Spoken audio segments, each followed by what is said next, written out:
Fait inédit et scandaleux pour la Cinquième République, le gouvernement de Monsieur Lecornu vient de retirer le texte du budget de l'ordre du jour de l'Assemblée nationale. Ça veut dire que là, maintenant, à minuit ce jeudi soir, eh bien, vos députés n'ont plus la maîtrise de vos impôts et nous n'avons même plus le droit d'en discuter. On devait se réunir demain, vendredi, pour finir le texte et ils l'ont retiré. Et ben, évidemment, retirer le texte, ça évite que ce texte soit battu en séance, car la réalité, c'est que Monsieur Lecornu, les macronistes, les LR et les socialistes ont menti aux Français et ils ont échoué à trouver un compromis, même un mauvais compromis. Alors, vous allez entendre Monsieur Lecornu, les macronistes, les républicains et un certain nombre de médias complaisants aller raconter que c'est du sabotage du Rassemblement national. Eh bien, écoutez, sauf erreur, le Rassemblement national, malheureusement, n'est pas majoritaire à l'Assemblée nationale et encore moins au Sénat. Par contre, la petite clique qui va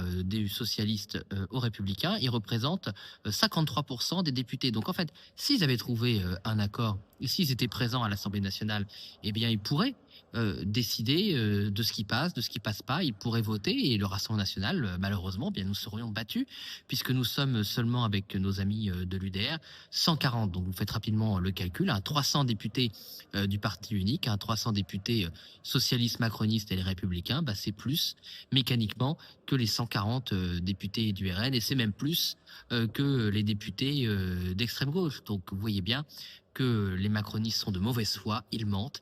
En réalité, ils avaient promis aux Françaises et aux Français qu'ils étaient capables d'utiliser ces précieux mois pour trouver un compromis. Ils sont incapables de trouver un compromis, ils sont incapables de faire des économies, ils sont seulement capables d'augmenter les impôts et la dette, mais même ça, à un moment, on atteint un niveau tellement délirant qu'ils ne sont plus en mesure de le faire tellement les impôts sont élevés.